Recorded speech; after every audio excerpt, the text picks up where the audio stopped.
Hello and welcome to the Flix Forum podcast, where each episode we go back and we look at a Netflix original film in the order of release. This is a bonus episode as we break transmission to give you an episode on a film our followers voted as the best Netflix original film.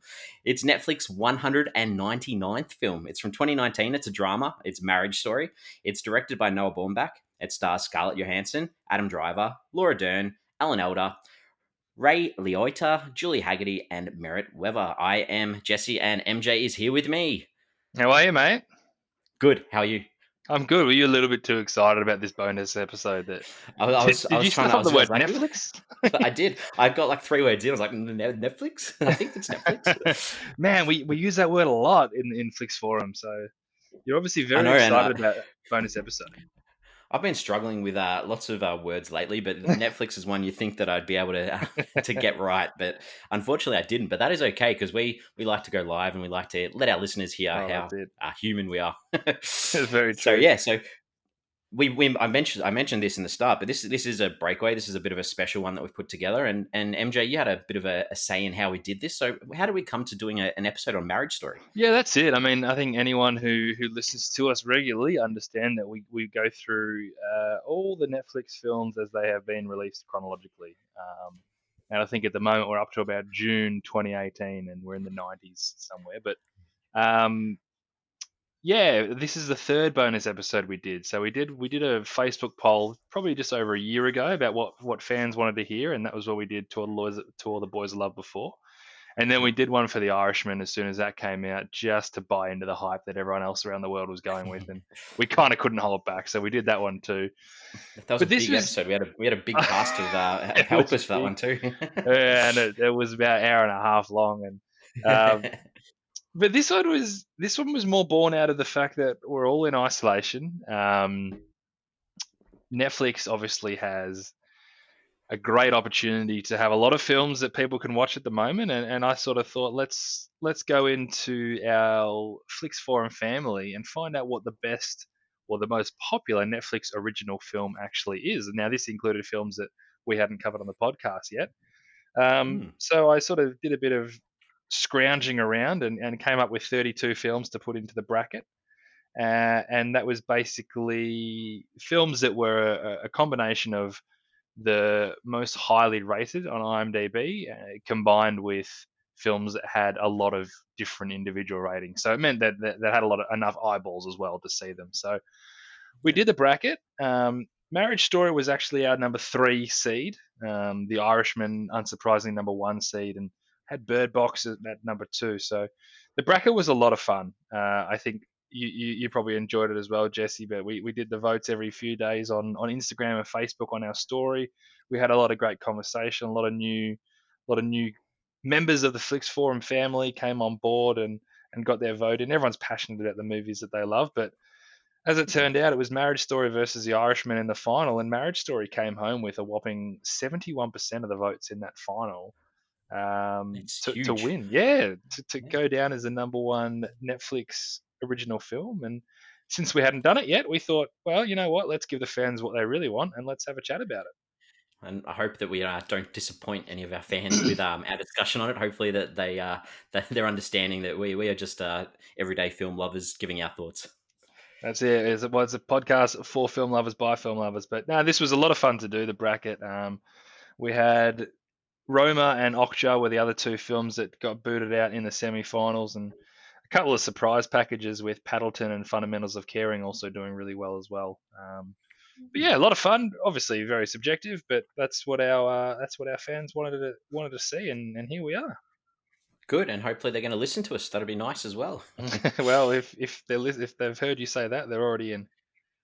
True. So we might as well get into it, and we start our show with our fast flicks, where we do our little quick summary of the film. So MJ, what's your fast flicks for Marriage Story? Yeah, so Marriage Story. Sadly, a large part of marriage is divorce, and this story highlights the toll that divorce can have on families, both as a unit and individually, as we look to rediscover what's truly important in our lives. Nice.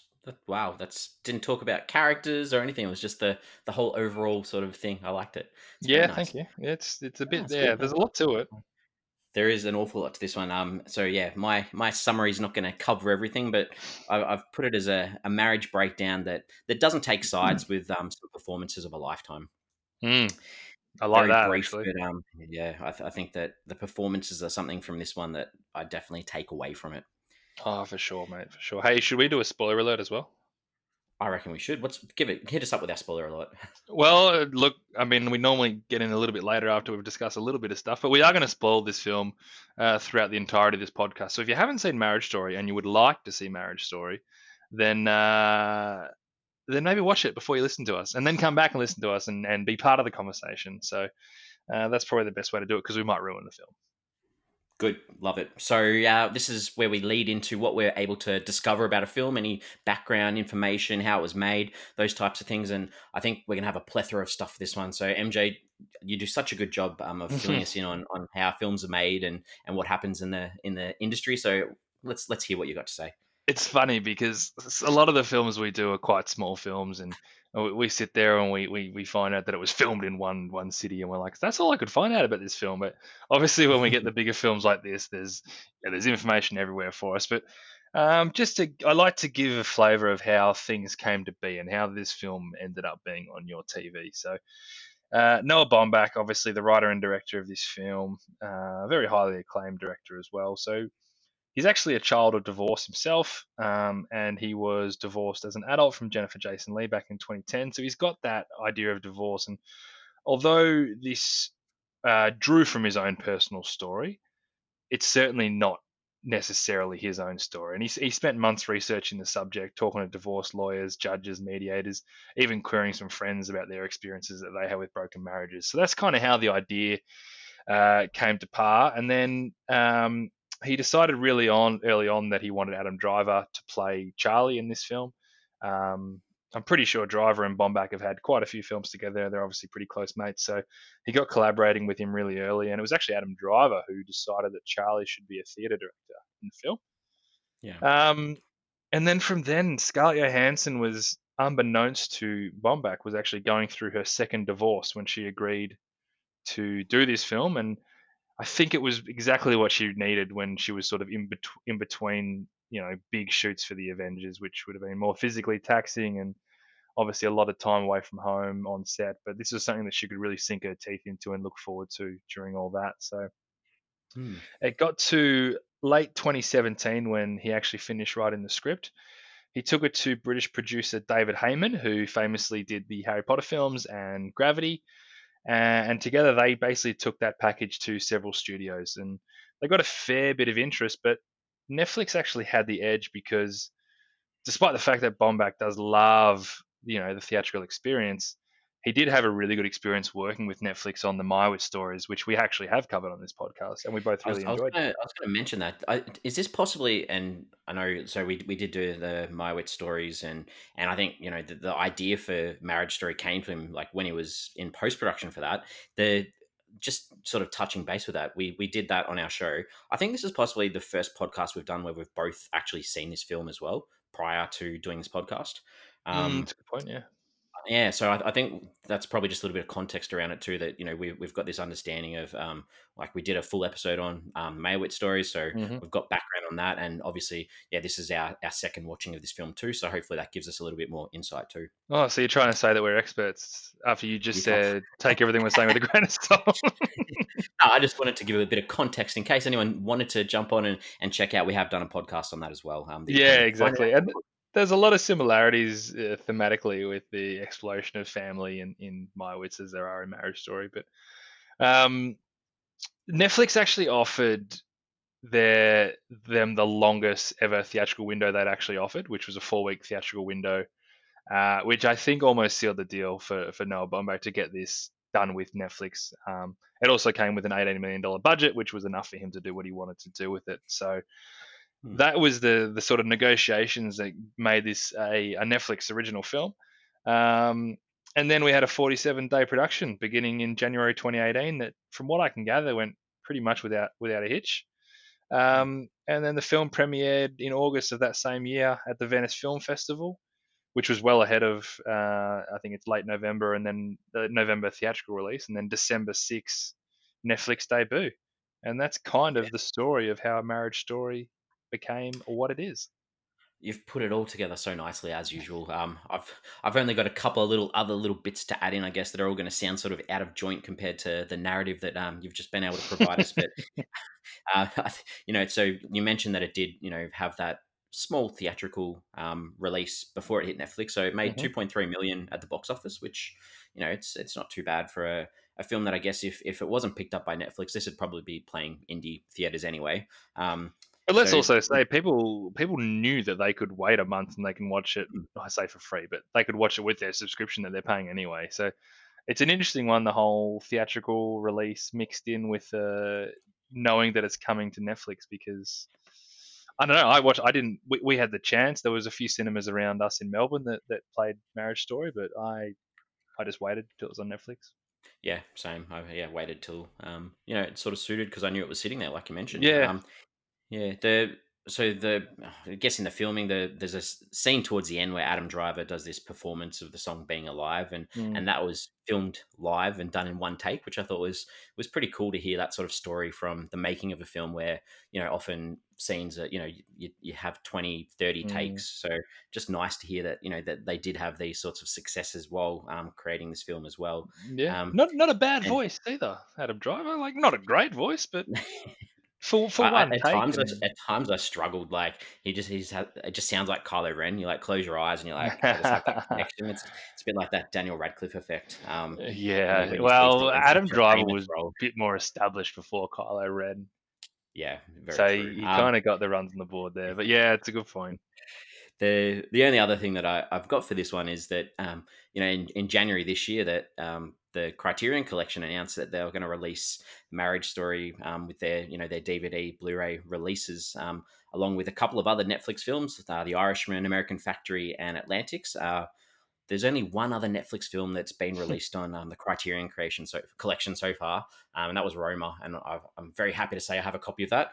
You own it, do you? But Yeah, yeah, good. but I'll probably when they do release it on the Criterion Collection, I'll probably try and grab a copy because they always come with this cool little booklet with so much more information about the production of the film Yeah, and usually a lot of special features that you're not going to find on Netflix. So that's yeah, I cool. do enjoy.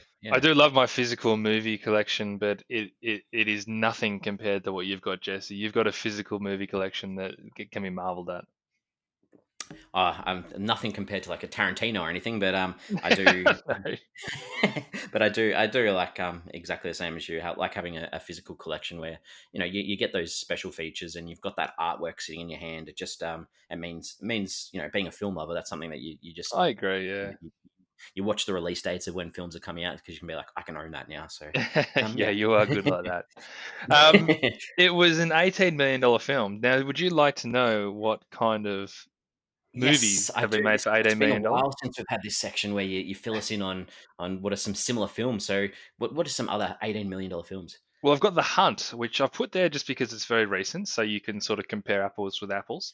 Now, The Hunt was Yep. famously released on video on demand quite recently during all the COVID-19 closure of cinemas. So Hmm. I haven't seen it. Have you seen it? Yes, I have watched The I Hunt. thought you had, yeah. I paid the $25, whatever it was, Yeah. to rent it for. I think you got 48 hours to watch it. Um, the yeah, it has one of our famous Netflix character actors in it as well, who directed the Girlfriend's Day film. What was his name? I can't even remember his name. I sound Who like an idiot now. directed Girlfriend's Day? What's his name? Macon I'll get Blair? back. Macon Blair. Thank you very Yeah, much. Yes, he has a good role in it. oh, does he? I'm glad you're there. Yeah, Macon Blair. That was my Netflix connection to The Hunt was Oh, there Macon you go. Blair, isn't it? So, yeah, I really enjoyed The Hunt. I thought that was and obviously it was written by the guy who created Lost, co-created it with J.J. Uh, Abrams. So that was why I had a bit of a connection and really Pretty wanted to biased. see The Hunt. But no, yeah, um, definitely like The Hunt. Uncle Drew, 2018. I put that in there because it's recent, but there you go. Would you rather spend $80 million on Uncle Drew or $80 million on Marriage Story? Like I that's like just, I like Uncle Drew as well. So, yeah, so that true, was true. yeah. And some bigger films that are a little bit older, but Borat, The Mask, Legally Blonde, Mean Girls, and Austin Powers all made for $80 million. So you're looking at that sort of comedy, sort of like light comedy, fun. These are big comedies, mind you. Yeah. So you can do a bit of damage with that 8 mil. Good, yeah, and obviously filmed in between LA and New York, so that's going to take up a bit of the costs for the budget as well. When you've got two different locations and two very different locations, I guess, That's a good point. across the country. Hmm, It's good. also probably Have you got worth anything? mentioning. Yeah, well, it's both just. I mean, Yeah, everyone. I mean, a lot of people know this, but I mean, this was a movie that was nominated for Best Picture, Best Actor, Best Actress, Best Supporting Actress, which it won, Best Original Screenplay, and Best Original Score. So, I mean, it's an absolute beast, and it's a great feat for Netflix to bring this movie into its fold. yeah. I looked and had a look at how many overall nominations and wins it had. So it had 246 nominations. So Mm. that's not wins, and then 123 wins. So that's 370 odd total accumulated nominations. Yeah, That's huge. wow, That's did a absolutely lot of huge. damage. Yeah. It did, and I thought that just to add a little bit of an Australian flavour to this, that we have our ACTA awards in Australia, which are like the Australian equivalent of the BAFTAs or the Mm. Oscars or whatever. And Adam Driver won the best international acting award for a lead actor at the 2020 awards this year. So Is that nice right? little Australian, yeah, nice little Australian connection. Interesting. There you go. Yeah. Consensus time. I think we should Yeah. talk about what the critics and the general population are saying about this. MJ, what have you got? Oh mate, they love it. Like this is so highly rated. On IMDb, it's an 8 out of 10 with 207,000 ratings, and on Letterboxd, it's a 4.1 out of 5 on nearly 243 ratings. Like people Thousand, just yeah, love this movie. Yeah, yeah, 243,000 ratings. yeah. That's Sorry, yeah. huge, The Letterboxd and then audience loves it, and and everyone that's just very high for Letterbox too. Over a really four, high. you're looking at those. There's not a lot of films that Oh have man, over over a a 4 is four. elite. It is elite. Yeah, that's huge. The Google users, there was 88% of people that liked this one. Okay. So that sort of fits in around that 80% mark that we're getting from Letterboxd as well. The Rotten Tomatoes, this is probably the highest amount of critic reviews we've had, 300 Yep. over 360 reviews. Yep. It's certified fresh on 95%, which Yeah. is Right. extremely high. And the audience had it at 85%, which fits in Mm. with everything else that we're talking about. And that was only on 184 people, though. So a little bit lower compared to what we're getting on IMDb and Letterboxd, based on viewer numbers And for what's their most reviews. important, it was voted in the Flix Forum bracket by the Flix Forum family as the number one Netflix Number one. original film. So we're dealing with an absolute beast here. So if anyone wants to add that to IMDb, that could be a good little fact that future people could reference. Yes. Yeah, put that in the award nominations. Love it. All right, so early thoughts time. I think this is where we head into our early thoughts on the film, and just before we get into the depth of it, I guess. So MJ, what are your early thoughts on this one? Yeah, as you said, I had watched this. I watched it probably within a couple of days of it coming out late last year, and I really liked it when I first watched it.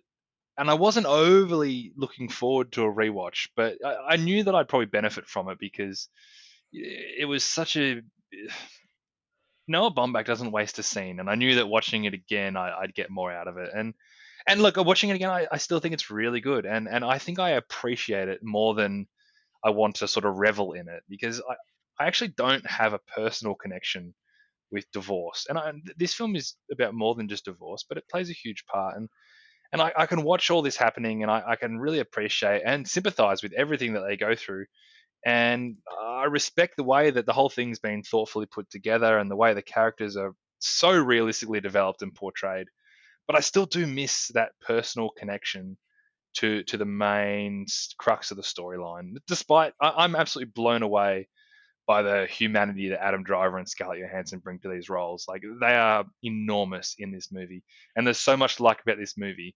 And I really like it, but there's just that one little connection that I'm probably lacking from it. Yeah, I don't even know if I need to go into my early thoughts because I don't want to sound like a repetitive. I feel like a copycat, one of those students that just says, "Yeah, whatever he said is what I say." But I'm the same. I probably watched it a little bit later than you did. I think probably about a month after it had come out on Netflix. Mm, Um, and again, obviously rewatched it, and the pace of it is something that I was sort of dreading a little bit as well, because I remember it Mm, being fairly slow. And I'm the same. I'm fortunate enough not to have had mm, any of these experiences with my family or my relationships. So while the events weren't massively relatable, I still like I'm the same. I think the performances, they make you believe what's happening, and that's what grabbed me for this one. So mm. I've said what you said, just in different words. Yeah, that's it. But you know what? There's people who either their parents have been divorced and it's a huge part of their childhood, or they've been through really bad breakups themselves. And these are friends of mine who are in those situations who love this movie. They love the fact that this movie has just incredibly well captured that part of Mm, their lives, and that it's an enormous part of their life, and it's not necessarily what you see in a film. You've got all these love stories, and this is still kind of a love story, but you've got all these love stories, and this is kind of talking about the harsh reality of what it happens when it sort of hits a wall. And I think people really, really appreciate that, and I appreciate it too. I just don't yeah. connect as much with Yep, 100% agree with you. So let's move into our characters for this one. In it. our Mm. in our show, we have a chat about some of the characters, what our thoughts are on them. So MJ, I want you to start us off with the first character that you'd like to talk about. Yeah, I'd like to talk about Charlie Barber, please, Jesse. Sure, I'll give you permission. Let's have a chat about Charlie, played by our friend Adam Driver. Adam Driver. I Actually, wish I wish it I used to play footy with a guy called Adam Driver, so it actually took me a while to get the whole Adam Driver name. Like I was like, oh, that's weird. This actor is called Adam Driver, but now I'm at a point where Adam Driver, the actor, is bigger in my life than Adam Driver, the guy I used to play footy with. So, Poor guy. I hope you don't see this guy anymore. yeah, he lives in the UK now, so I don't see him too much. But anyway, he's a good guy. I just don't. Anyway, Charlie Barber. He is a man that is so in control to the point that he doesn't actually recognize how controlling he is, and his flaws, and they are real flaws. They aren't intentional, I don't think. So he's so caught up and he's so confident that he's making the right choices that he doesn't stop to think how they're actually impacting the people around him. And when he starts to recognize that, he loses that confidence and he loses that control and he becomes lost. And you see that throughout the film where you feel the anxiety of Charlie's story rising as time goes on. And Adam Driver just navigates that perfectly. Um, but even when he does get lost, he's still kind of that know-it-all dad, and that's still his comfort zone, despite it being more frosty, because it just loses impact on everyone around him and himself. So I can't tell you enough how real this character actually felt. Like his decision making, his thought processes, his like you're kind of a shit dude, but you don't mean to be. I understand all of it, and I think that I behave similarly in a lot of ways. And if I was in his situation, I reckon I'd do and say the same thing sometimes. But I can't tell you how much I loved Adam Driver's performance. Yeah, I agree with everything you've said, because like the way that I saw him, it was almost like this roller coaster of where he was at. And they start him off as this neat character who rarely gets defeated, and then you see him head. It's like he's on this roller coaster and he hits down, and he's Mm, at this stage where he's almost defeated, and he's got to try and bounce back up and overcome that. And to me, the one line that I put together, that I was like, his passion for theater got in the way of his family. And I, and this is just my take. It's not obviously the correct take or anything, but these are the things that he has this affair, and that's because of the theater. mm, He forgets things, or he can't spend time with Henry because of the theater. So I like that towards the end we get to see that he's fought so hard for New York throughout because of the theater, but he realizes towards the end, hey, I can still come to LA. I can take mm, up a residency at UCLA and still do theater and still have the family. And I know it was too late for anything to ever be good between him and Nicole again, but it was just nice to see him go up and down to sort of work out, okay, I can still have my family, I can be around my son, and I can still do theater as well. And that mm. was just how I felt about him. And I agree, like the performance from Driver is just top notch, top notch. Yeah, mate, absolutely. And I actually think that he doesn't get to the point that he's at the end without this having happened to him. There's no Mm. way that this marriage is actually ever going to work with his personality the way it is, because it took so much for him to actually realize it, that he didn't even realize that he was on rock bottom when he got to rock bottom, sort of thing. And it was a shock. Everything just came as a shock because he just never saw any of it coming because he was so.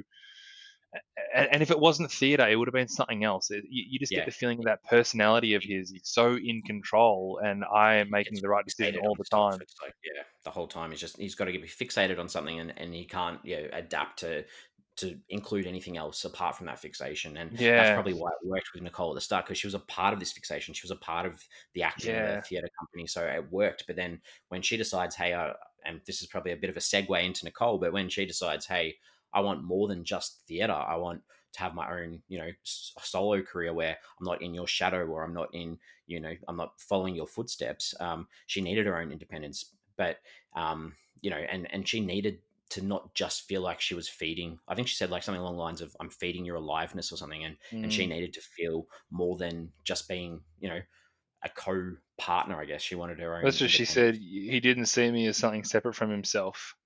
Yeah, Um, yeah, I think you're really right there. And moving on to Nicole, this is the one thing I found interesting on the rewatch is that I noticed things a lot more from Nicole's perspective than I did when I first watched it, and that's probably mainly to do with my connection with Charlie that I had, and it was so all encompassing in the first watch, but also probably just a bad miss from my part that, and I do this a lot. I watch a film once and I take 30-40% out of it, and I think I just sat myself in Charlie's shoes in that first watch and didn't get into Nicole's character, which is not a good way to do it. But I I didn't actually realize watching it this time around, that Nicole kind of she comes out of things all right. I think when I first watched it, I didn't get that from her. I thought this was kind of like collateral damage for both of them, and they both come out of it really badly. But um, like she was really stunted, and she was fighting for some independence, and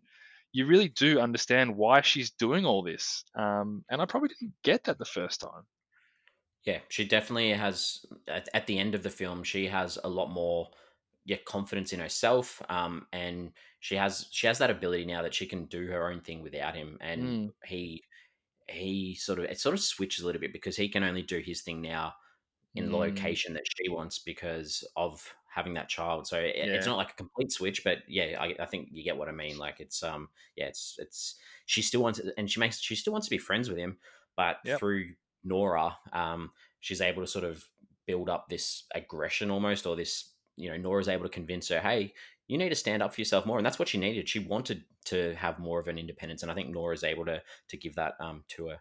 Yeah, I agree. And I remember I initially thought that she was just sucked in by Nora, Mm, because Nora sort of pushed her and made her act in a way that I didn't necessarily think she wanted to. But there was definitely that realization that this is actually going to be a process to help her separate herself and start fresh properly. mm, Um, yeah. so like she ends the story in a really good place, like career wise. She's got the home that she wants, family. She's close and really close with her family. She's got a new partner. She's got a great relationship with her ex. Like this is a good news story for her. I mean, there's a lot of pain that got her there, but Hmm. Couldn't agree more. Henry, we haven't mentioned. So Henry's pretty much the issue well, he's one of the reasons why we've got this separation between LA and New York, I guess, as, mm, as locations and where they want to be. And for me, the majority of the film, I felt that, and they make this clear that this mum phase is something that he struggles to get through. And at the same time, though, like as an audience member, you need to be reminded that this he's just a kid. mm, And it did, like, as an audience, I felt upset when Charlie tries to mm, give him a hug, and yep, just runs past him, and when he's in bed and he like wants Charlie out of bed, and the mm, Halloween costumes and all that sort of yep, stuff. yep, Um, and it's not a personal thing, and sometimes it's hard to adapt to that when you don't have kids, and it's like, I'm feeling here, I'm like, wow, this dad is like, getting nothing from his kid, and he seems to be mm, putting it in, but at the same time, like, Henry is this kid, he just wanted to fit in, he just wanted to have friends, he wanted to be in a stable location, he wanted to have his family around him, and at the end of the day, to him, he wasn't trying to be mean to Charlie, or try to isolate himself from Charlie. It was just he's just a kid, and yeah. and that's and yeah, that I don't know. That was all I wanted to say about Henry, I guess. But yeah, Just kids think really short term, right? So he thinks, yeah. how is today going to be a good day? Well, it's going to be good because I want to play this game with mum. Simple as that. And he's not thinking about how it's going to impact his dad. And yeah, it's hard because they do make, from an audience perspective, you just think sometimes, God, this kid's being such a little dick, but he's not doing it for any other reason than he's being a kid. Yeah, and but I think at the same time, I think that having Sandra, who was Nicole's mum, and her sister Cassie, having them sort of like almost in love with Charlie, it sort of worked. It worked in the favor of yes, this kid, but you've still got these other people that seem to love him, so it sort of took that emphasis off the kid as much as it could have been, I guess.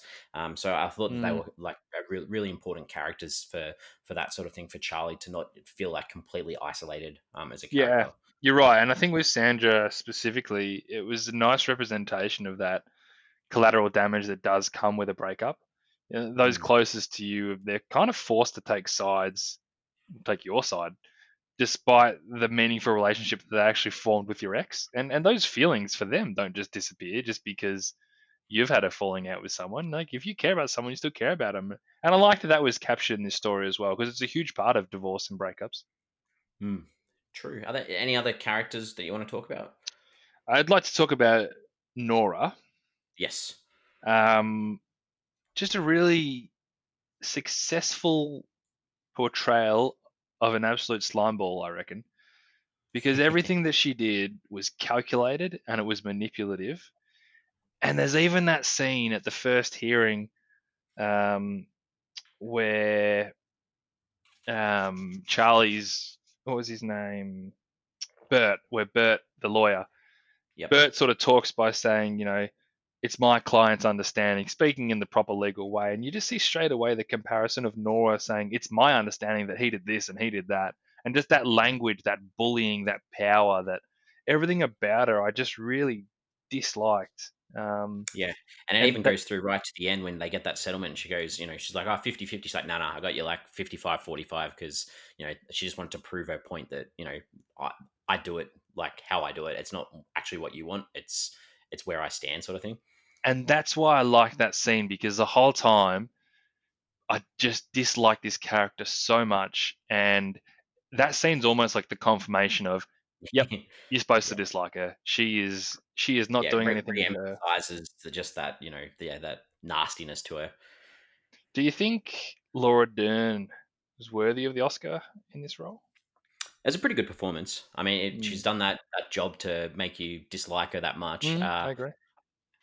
I think and maybe when you look back at it, you're like, compared to the performances from Johansson and Driver, and she was the one that walked away with an award, maybe it feels a little bit, yeah, it feels like she wasn't the best, performance in that film.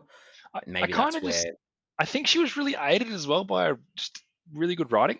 Um, mm, and I don't know how much she actually did. Like, I think she still does a really good job. And you're right. You elicit these feelings towards the character, but I definitely don't like. And again, it's all relative to who she's. And I actually, for what it's worth, I would, Scarlett Johansson in Jojo Rabbit was doing a lot more with that role than she's Laura excellent in Dern that. was in this. Um, so I just thought it would be. I thought I'd have to bring that up in this podcast at some point. I think Laura Dern was fine. Would you think it was the best supporting role of the year? I don't know. I can't, off the top of my head, I can't even remember who she was up against. Well, And Scarlett was nominated in Jojo Rabbit. Scarlett for Jojo Rabbit, yeah. Yeah. I can't even remember the other performances. So, Mm. yeah, the Oscars are, it's all about I know. I know. how much you promote yourself and how much you get out there. And I think, that was one of the awards that was like locked in as, Oh yeah. $1 or whatever. Like there was no chance of her not winning that award And from don't get me early wrong, stage. Laura Dern has the runs on the board in Hollywood, and the Academy does love to reward longevity, and I've no problem with her being an Oscar winner. That sits completely fine with me. Laura Dern's great, Yeah. but you know, was Hmm. this the role? All right. Should we talk about the director a little bit? I just Um, wanted. I'm sorry. yeah, Have you got more characters? I just wanted to quickly Oh, mention with Bert. yes. I just like, again, I like that comparison that I spoke about, because Bert's a man who seems to understand the system, but he also recognizes that there's just little he can do about it. And it really highlights that this system doesn't bow down to good intentions, and he kind of goes about his way knowing that it's not going to work the way he does it, but he does it anyway. And I think it's just that commentary on the way I don't even know what you want to call it, the divorce system is Mm. run, is set up to be manipulated by people doing the wrong thing. And it's even with Ray Liotta's character with Jay. Like Adam Driver literally said, or Charlie says, "I needed my own dick," and Mm. that's what it is. Like this is what it comes to with this whole. I don't know. There's obviously a big commentary on the divorce system here, Of course. and Bert was like this guy where you're like, he's great, but you know what? He's useless. But at the same time, like all Charlie wanted at that stage was someone to treat him like a human, and for him, Yeah, I think they have that embrace, and it's just like, okay, I get it. Like, this guy's going to be with you now because you've decided, hey, you're the only one that's actually spoken to me like a person, so I don't yeah. care if you're the better of the worst, I guess, in that But sense. Bert knew that too. Bert knew that's why he was doing it, but he also Mm. knew that it wasn't going to work. But he just still did it because he's a decent dude. Yeah. But yeah, I mean, you can't have him keep going through lawyer by lawyer by lawyer. You've got to have a point, I guess, where it stops. And Mm. is there an opportunity for him to get anyone better? Maybe not, because that's how the system's set up. I guess is that Yeah, there's exactly no right. chance of overcoming that. Yeah. All right. Sorry about cutting you off there with the characters. No, no, you're right, mate. Finish off. So we'll talk about Noah Baumbach now, just a little bit. Um, Yeah. Obviously, we spoke before about we've done a podcast on the Meyerowitz stories already. I just wanted to chuck in there that two films that you wouldn't expect him to have been involved in, two films that he wrote, which are completely different to this. So he wrote Madagascar 3 and Fantastic Mr. Fox. And to me, that just sums up how talented this guy is. If you can go from doing films like that to a film like this, like that's talent. I that is do talent.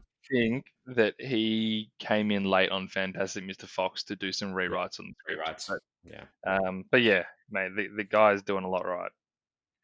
yeah. Anything else you want to talk about the director?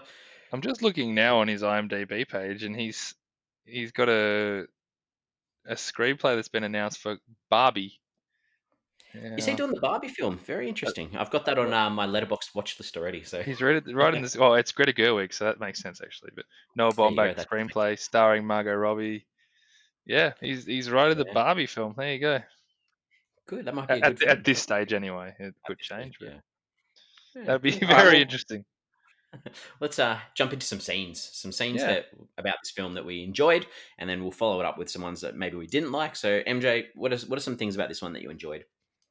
This film opens really well with the what I love about messaging, and actually, obviously, it closes that way as well. But you're so quickly set up with what the film's going to be about, and it automatically shows you the good things about their relationship. And I think the good things about their relationship are something that are so common throughout this. Sorry, so prevalent throughout the entire film that it just shows you that there's going to be more than this than just a dirty breakup. Hmm. And I appreciate that. I think both times I've watched it, I've really been hooked from the get go. So that's a really good scene. Um, there's a scene when they come back home early on after that night out, when they have the performance, and Charlie wants to read his notes out, and they both know each other so well, that you won't sleep until you can tell me, and then the way Nicole just bursts into tears as soon as she walks around the corner, like everything about that scene was just so real. Like again, it shows the care they still have for each other and the pain that they're going through, and I don't know, I think I really appreciated that more on the second time I round. really enjoyed like that scene too. Like that's where Nicole sort of speaks about doing this pilot for TV, I guess. And Mm, Charlie's sitting there on the couch watching TV, and he's like, she's like, "What do you think?" And he's pretty much like, mm. "Oh, I don't watch much TV." And the camera like pans across to the TV and then back to Nicole's face just to get a reaction. I just thought it was just great, just such great directing, just to show you where they're at. Like obviously he's just not interested in this move from her one little bit. I Yeah, just thought that was great. Yeah, in that and same yeah, scene. he's so got his blinkers on with his life that he doesn't even stop to think about the impact. But yeah, it's a great scene. Yeah. And All right, keep going. yeah, the next one I've got is when Nicole first meets Nora, and Scarlett Johansson's monologue. in her office, taking her through the story is just absolute dynamite. Like, you genuinely feel you're in the room with her during that scene, and the way the camera pans with her as she sort of blows her nose and walks to the bathroom, disposes of her tissue, and comes back, and just it's a mind-blowingly good performance in that scene. Agree. Good. They set up the family dynamic around that scene where they got to serve Charlie with the law papers, and I think that whole scene is so hilarious, but also so realistic. All these characters just bounce off each other perfectly well. I enjoy it immensely watching that scene. Yeah, I had that down as well because I just thought, that it was funny, it was heartwarming at the same time because you've still got this connection between Hmm. Charlie and Nicole where he announces, I've got this grant, I've Yeah, been given this grant, and she's like, oh, I'm so happy for you, sort of thing, and then that he's going to still be served these papers in the next couple of minutes. So yeah, I yeah. completely agree. Thought it was a really good scene. But the humor with it as well. It's when she's like picks it up and she's like, "Oh, you're served. You got served." It's really good. Yeah, it's good. Um, a nice little highlight of the messed up system with Charlie and Bert when Charlie's, I feel like a criminal, and Bert's like, well, but you didn't commit a crime, and Charlie says after that he needs to know that I fought for him, talking about Henry, and I, it's just the wrong priority at the time for Charlie. Mm. Um, I think he needs this stability in his life more than he needs to know that you fought for him, and I think that dialogue was really powerful in that scene, and I think it's at a point in the movie where it's getting a little bit dry and a bit slow, and that really and it always stood out to me. So I do like that Nice. scene as well. Good. The next one I've just written that scene. I know It's exactly what you're talking about. the fight scene. It's so powerful. It's so provocative. The performances are just insane, and it could very well have been the scene of 2019. I just, where do you even start with it? Yep, I literally wrote down as well the scene in Charlie's apartment. No further explanation needed. Like, you go from being completely horrible to each other to being able to say sorry in the one scene, and the performances from both of them are just fantastic. Also, this was an 11-page scene in the screenplay. They filmed it for 2 days, doing Mm. dozens of long takes that push them to the limit. And basically, every single part of that scene was blocked out for their movements, the way that they sat, the way that they said things. Every single line was perfectly scripted, which is even bigger feat because you kind of think they would have just gone with it and seen how they felt. But the fact that Yeah, that was so orchestrated, it just blows me away. Sometimes I've just found myself watching that scene. And it's tough to watch sometimes, but man, it is so powerful. it is. I completely agree. And the only other scene I've got here, I know I've gone through it a little bit, but I really like the finale. Just in general, like, is it a happy ending? I think it's kind of a happy ending. Like, he's doing Halloween with them. There's no real questions asked. Like, he's just so comfortable within that family environment again. And reading that letter at the end, to me, that should have almost sealed Adam Driver's Oscar that year. Now, I tweeted after I first watched this that it's going to be a shame that Joaquin Phoenix and Adam Driver, one of them's going to have to go home empty-handed, and I still feel that way. Any other year, Adam Driver's winning that Oscar because I thought he was phenomenal, and that scene is kind of like the signature at the end of the letter. So, um, Yeah, that scene was just, not only sitting on the bed, reading that letter, and following up just by these little connections from throughout the film, where Nicole allows Charlie to take Henry, even though it's not her night, mm, and then yeah, the coming back change. to Yeah. tie his shoelace up for him as well. It was just, yeah, it just all blended in together for such a nice sort of conclusion to some. We've had, there's some tough moments prior to that, so Oh I yeah. agree. I think that was an excellent scene. All right, my turn. Yeah, your turn, mate. What do you reckon? All right. You've taken a few of the ones that I had anyway, but I thought the montages at the start of the film with the voiceovers, they gave you everything that you needed to know about these two characters straight off the bat, and I just really appreciated getting to know these two characters so quickly Mm, and being prepared for what was going to come. So yeah, I appreciated that. I thought, and the couple of the scenes that I've got are just going to be little random ones that I liked for no other reason than me liking good. random stuff. That's what this is so about. so the one of the guys in the theater company, Frank is his name. He's played by Wallace Shawn. Oh, yep. And you recognize his voice. He does the voice of Rex from Toy Story, the dinosaur, Oh, and yeah. he makes like this little comment like at the start about a barrel of monkeys, and it's just one of those lines from Toy Story that I was just like, oh, that is such a cool little little connection, um, and yeah, so that I enjoyed that for that. And another little random thing that I liked was Monopoly throughout this film. Just you start off seeing the family playing it together, like with Henry, and then Yeah. you see another shot later on where Henry's playing it with other kids, and then there's a scene where Charlie's taking Henry out to buy all the stuff to fit the apartment out, and they're looking at the toys, and Henry wants Monopoly, and he's like, I think he picked, I can't remember what, I think it was Scrabble he took off the shelf just to like, Charlie no longer wants Monopoly a part of his life because it brings back his Monopoly memories. like should be famous for like breaking up families. So I thought that was really cool. I thought the scene with Nicole doing the pilot where she's got that blue screen sort of baby, and Mm, it's sort of highlighting her talents as an actress and how little that she could do in this role, just surrounded by all these people telling her what to do. Um, and it just had this little undertone that maybe she is born for theater, and it just the questioning when she's not doing anything but standing there, like what's going through her mind. And I was thinking, is she feeling regret that she's given up this career to have an actual audience there listening to her, whereas now she's performing for a camera and no one else really. So I just really appreciated that scene. I thought that was cool. it also Um, kind of highlights that she was probably born for directing because of the nous that she yeah. has about that, and then that's at the end. I think she gets that award nomination for directing. Or Yes, yes, very true. There's a scene where Charlie's going to meet one of the lawyers, and he drives up to the car park, and he can't reach for the parking ticket. uh, That just reminded me of myself with my small arms. Like I was, just had a see, really that's good what I didn't like. Adam Driver's a big man with long arms. He wouldn't have been in that problem. happens to me all the time. So, I thought that was excellent. And the another scene that I really liked was the roller gate. So there's this scene where Nicole calls Charlie up because the roller gate for their driveway wasn't closing, and Hey, it leads into her cutting his hair, something that yeah. she always did, and then just the scene with him leaving with Henry, and each of them on either side of this roller gate, and the roller gate sort of closing and just sort of shutting, and it's pretty much saying, yeah, this is what it's going to be like now. I thought that was Very cool. symbolic.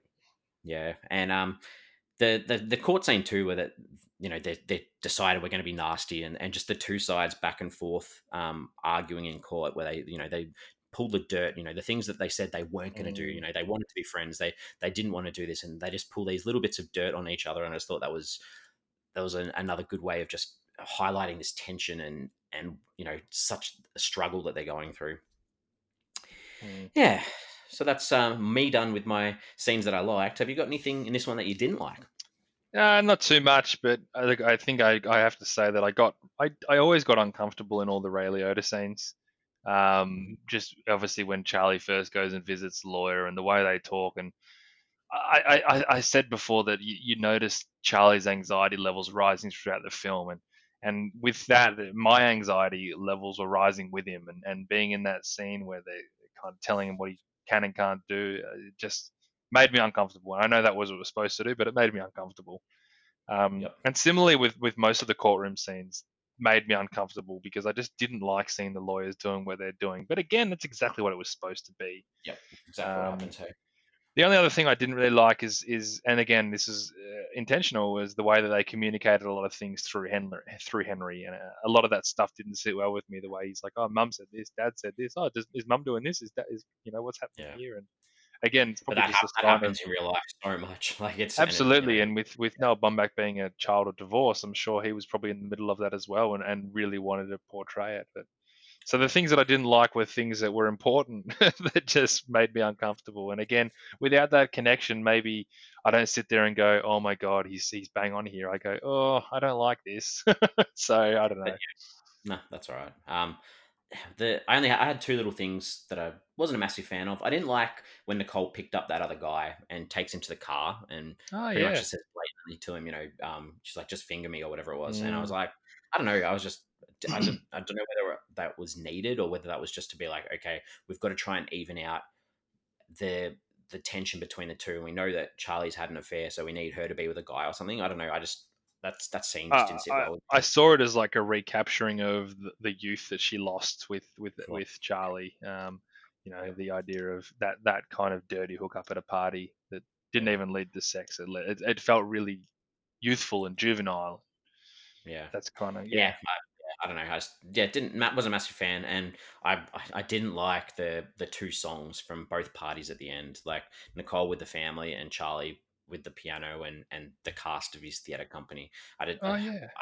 I It hated just that didn't. song with Nicole and her family. That was shit house. Just, I just didn't, and I don't know whether like because I'd already heard that song. You hear that song with Nicole and the family, and then when you see Charlie get up with the piano, you're like, oh, he's gonna have a song now too. I don't know whether that made that even worse, but Yeah, that it's a tough did ask seem. sitting through two Yeah, songs. yeah, yeah. All right. Well, that's all I've got as Good well. pick out So, though. I forgot to say that because I did really dislike the song with Nicole and her family. time for some themes or some ideas. What this film was talking about. So, what have you got, MJ? I'm really intrigued by the exploration of divorce in this film because on the surface, this movie paints the divorce courtroom process as painful and family tearing and a somewhat avoidable process. They really didn't have to go down this path. Mm, It's unfair, it's unbalanced, it's painstakingly flawed, but the story isn't as much about the divorce process than the relationship side of things. In fact, the divorce is actually settled off camera and only really briefly mentioned by Nora at that party that it was all settled. So we're not mm, watching this movie for that big courtroom finale. That's just another part of the process. And depending on how you view the ending, you could argue that this divorce process was the beneficial step to allow that pain, that anger, and I guess the honesty to surface. So I don't necessarily think it's a negative look on this process as much as like the steps can be negative, but maybe that's the process that you need to go through. I don't know. yeah, so I thought that like you said, dealing in courts with that whole divorce process is tough. To me, like this was just saying the system sucks. And I don't think it wanted to or didn't need to come up with a different way of approaching or anything. But the one sort of line that sort of stuck with me was, that said something about, we can accept imperfect dads, but we can't accept failing mothers. And that sort of just Mm, highlighted to me this whole, this whole system is already set up in a way that, judges are going to agree with one side, and we saw that through Charlie's lawyers, like that they knew that they weren't going to win because of the way that this system's set up. So to me, I don't know, I just felt like the system does suck. I agree, but if you look at early on, right, Charlie and Nicole in the apartment, that thing we're talking about where he said, I don't watch much TV. So you look at them in that scene at that point in time, Hmm, I cannot imagine those two people being in the same position they are at the end of this film without going through everything they went through that included that painful fight scene that let everything out because they didn't connect. They didn't connect to that point and they didn't say these things that they felt. They were polite and they cared about each other, but they hmm. didn't have that raw honesty with each other. And it took this to get that out of them. And and Good point. and you and Good. they end in such a great spot. Really, they really do. Yeah, I completely can see that as well. And It's yeah, a funny, and I don't, yeah, without the because I look, system, then I yeah, agree with those you as things wouldn't well. have happened. Yeah. Yeah, Hmm. All right. Like the communication between these two could have prevented all this from happening if Charlie just knew how to communicate properly. yeah, I feel like that this could have been, that way we could have had this need that, that she needed for this personal fulfillment could have been handled if Charlie had this idea instead of creating pain. And that's what it was. It was these two characters were going through pain in different ways through different circumstances, without actually and it's about what's best for the kid. Like whatever happens, the one of the lawyers says, and whatever happens, the kid's going to grow. So this is mm, about you guys actually working out your relationship, and then once your relationship's worked out, then what's best for the kid will come because you're not being angry at each other the whole time. yeah. I um think it definitely explores the idea of the family unit being stronger than the individuals that are within it. yeah. Um, but I got to ask you, do you know, during like those conversations about, I know he said we are going to go to LA, but what about when you made a plan to go to LA? And he's like, oh, we discussed it. Like Mm, I can empathize with that so much. Just that idea that in his head, he's like, yeah, we did talk about it. He's like, well, she thought it was a plan, and you sort of look at like the fact that he's not honest with her or he's not listening to her. I still get his perspective on everything. That's the great thing about this film, is that he's got these flaws, but they're flaws that like we probably all kind of have, and it's just on a greater scale. And that's what I love that specifically. He's like, oh yeah, we discussed it, and I reckon I've been in a million arguments where I'm like, oh yeah, we did talk about that. We just didn't get to the Yeah. bottom of it. It's like, well, I thought like, Interpret People interpret things completely differently when they're on different sides, and you don't understand how the other person's thinking because you're just thinking how you're thinking. yeah, And that, yeah, exactly right. And it's not yeah. necessarily a bad trait. Like it's a bad trait, but it's not a menacing trait. No, not at all.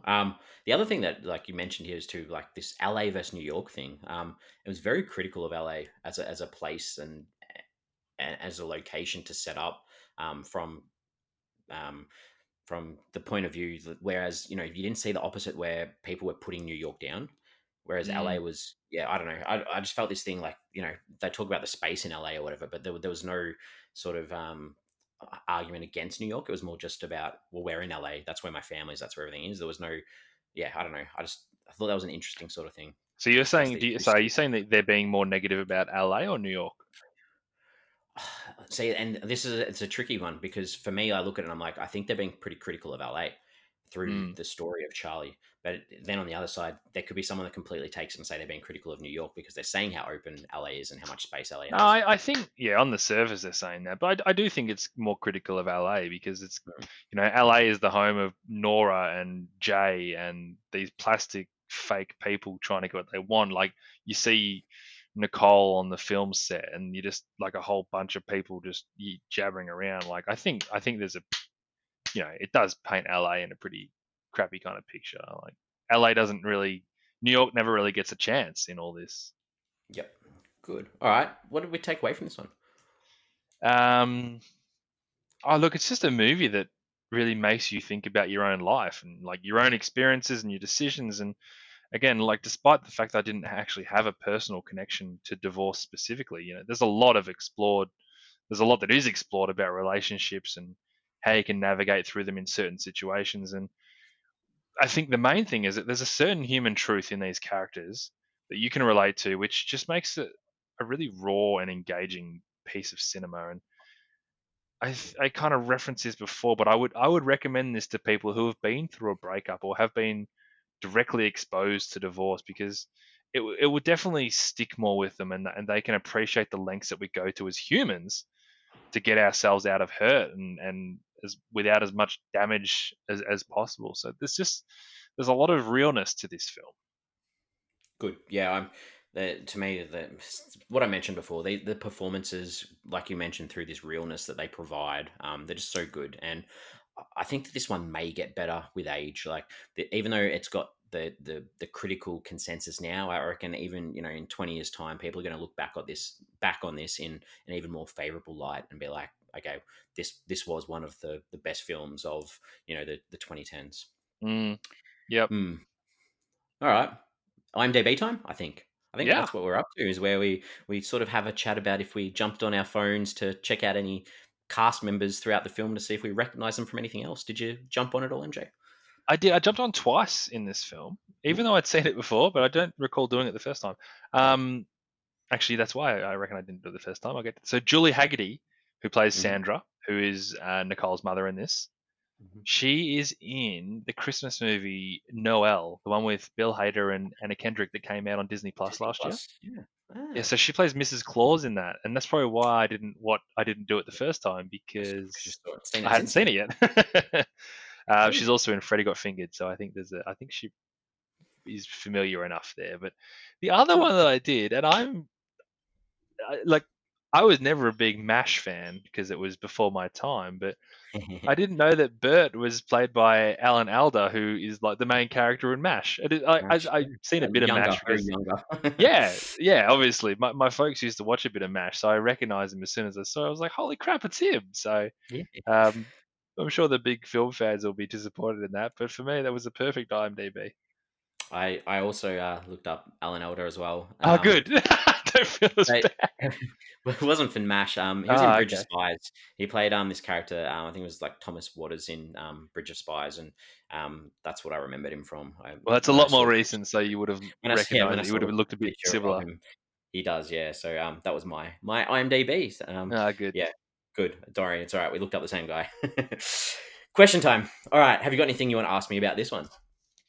But yeah, this is an interesting question because I sort of spoke about this before about the whole divorce process. But I think if anything, this film tells you the story that time does help, and that's kind of comforting to know. But do you think time would have always helped, or did they need to go through all of this to get where they got?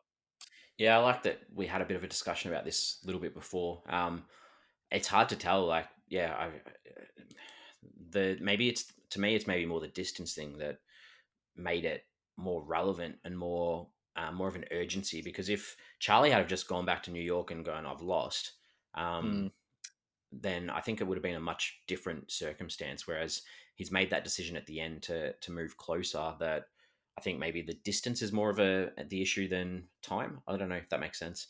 Yeah, Um, yeah, it's not a yes or no answer. yeah, I think the time helps, and the fact that they broke each other down to absolute breaking point, to rock bottom emotionally, they could understand where they were both at and what was important. But I think again, you get to that point where, like, he's in that scene, he's literally saying, I wish that you were dead. If it didn't impact Henry, I wish that you would get hit by a bus or whatever he said yeah. and die. Like to get to that point with somebody and then bounce back. That's where it's a combination of the fact that you're open and honest, but the time still needs to heal, and time Yes, does definitely. Yeah, I heal, think, and that's and nice. yeah, and I think, yeah, I do agree. I think, yeah, time is a very important thing too. Good. All right. That was a heavy one. I mean, that had to make me think. Have you got any other good gems like that one? I don't know if we kind of answered this, but do you think Nicole actually ends up where she wants to end up? Do you think she got what she wanted? As in, like, directing, or as in the No, no, situation with the Charlie, life, the life. She made the a life? decision to break up with him, Mm. to obviously rediscover herself. And do you think Yeah, do you think she ended up where she wanted to end up? I think that being with her family was very important to her. So Mm, I think because she's got that support of the family that she probably didn't feel through Charlie, that she's going to be telling herself that she's in a better position anyway. And as well as you mentioned before, she's got the new partner too. So mm. yeah, I don't know whether it's where she wanted to be, but she's obviously in a better space than she was when she was in New York. Yeah, I agree. I think it's a win for Yeah. her. Yep. Good. My turn, I think. Your turn. Or unless you have you got more? No. No, no. I said This could be one my that we could favorite go on for part of this hours for podcast. questions. My favorite part is answering your questions. Well, I've got pretty ordinary ones today because I honestly struggled with this I one. still enjoy it. I took some inspiration from Henry. I just wanted to know, why don't interns get paid? Like, I think that's a fair question. They should be getting he, paid something. he could have answered it a bit better. I mean, they're getting Yeah, valuable experience on the job. yeah, But yeah, yeah, fair exactly. call. I still feel bad for the interns. They should get paid a little bit. I think that's my answer to that Some one. do. Um, Some, depending what industry you're in, some will get paid a little paid. Yeah. Now I think this one's topical for both of us. I think we can both answer this one. I think we've both been to LA and New York. Which city do bit. you prefer? Well, I've got a very controversial answer here, I think, but I've been to America twice, and I've been to LA and New York twice, and I prefer LA. At Again, both LA times I've or been to Hollywood? LA, well, I probably haven't explored much of LA outside of the touristy side of things, and both times Yep. I've been in LA, I've spent 3 or 4 days there, so not a huge stint. But yeah, Mm. I do love the Hollywood side of things. I think I spent most of my time doing movie studio tours and the like when I was there. But I don't know, Yep. I do like the openness. I mean, we live in the outer suburbs of Melbourne, so we've sort of got that openness to our current lifestyle. And New York, both times I was there, like New York's great and all, but it's too busy for me, and I think everyone's in a bit of a rush, and everyone kind of thinks they're more important than you are. If I went back to America, in honest to God, I wouldn't go back to New York, and not because I don't like Okay. it, because Yeah. mainly because I've done it and I don't Yep. have to scratch that itch anymore. But I probably would go back to LA again. Okay. What's your answer? I'm like I've been, quite a few times. I think Hmm. I've never really explored downtown LA, but I agree the Hollywood side of things and those types of areas I thoroughly enjoy. So I think if I was wanting to live somewhere, I'd probably live in LA. But if I got that opportunity to visit some like out of those two places, I'd go back to New York in a heartbeat. I think there's just so much to see, so much to do, just so many little pockets of different little things that you can just explore, and I really really enjoy that about New York. But I probably wouldn't want to live there. So. Um, Yeah, I couldn't live yeah, there for sure. Yeah. Good. Okay. Well, that's all I've got. I like that one. That was a good one. That's a good question. Um, That's a really good question. yeah. Okay. So I think we're ready to wrap this one up almost.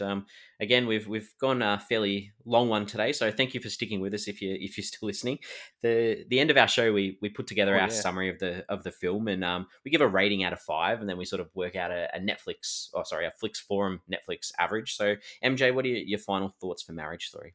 Oh, look, this movie just does so much right, but it's still a slog at times. It's not the sort of thing that you want to just rush to put on, but it is raw and it is beautiful, and it tells a story that's real, that's painful, that we can learn from. You can learn about yourself, you can learn about your relationships and how we prioritize things in our lives. It's got realistic storytelling, it's got unbelievable performances. It's not my favorite movie, but it's still a feat that I have a lot of respect for, and it's 4 stars.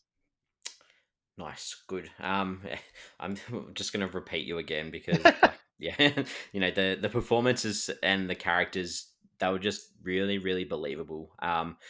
Almost to the stage where it was like too realistic. And I think I probably mentioned before, I like my films to sort of create a little bit of escapism. Yeah. But yeah, I mean, like these were really realistic. Apart from those 2 songs at the end, I guess, because that's not not something that just happens in everyday life. So I mean, and like we mentioned before, that scene between Driver and Scarlett is amazing.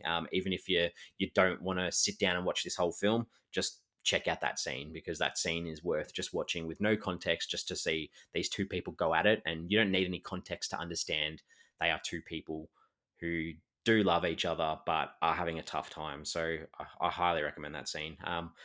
And I am also giving it a 4 out of 5. So that gives us a Flix Forum average of 4 out of 5. Can I just say that scene? So when Mm. I first watched the movie, I watched it, I went to bed, and I was like, I gotta watch that scene again. So I was sitting in bed and I got it up on my phone and I watched it again. And my wife was like, what the hell was that? And I was like, oh, it's a scene from Marriage Story. She's like, I never want to watch that movie. Oh And wow, yeah. I can understand, like, and this is not her kind of movie anyway. And you talk about escapism. That's the kind of thing that she definitely likes to get out of movies. So you can understand that there is that rawness and Mm, that power to it that people are just like, I don't want to spend my movie time watching that. So I get it both ways. yeah. Good. Well, we're on social media. We have Hmm. Facebook, we have Twitter, we have Instagram. We're active on there, and obviously that's what we've got this episode from is from Yeah. people responding to us. So we pop a question up, and this question, this is a really tough question that I'm going to put up there, and it's who did you feel more for, Charlie or Nicole? And I don't know that I have an answer for that question right now, to be honest, because I, I, I don't know if you're meant to like. I think they do a really, really good job of making it as even as possible.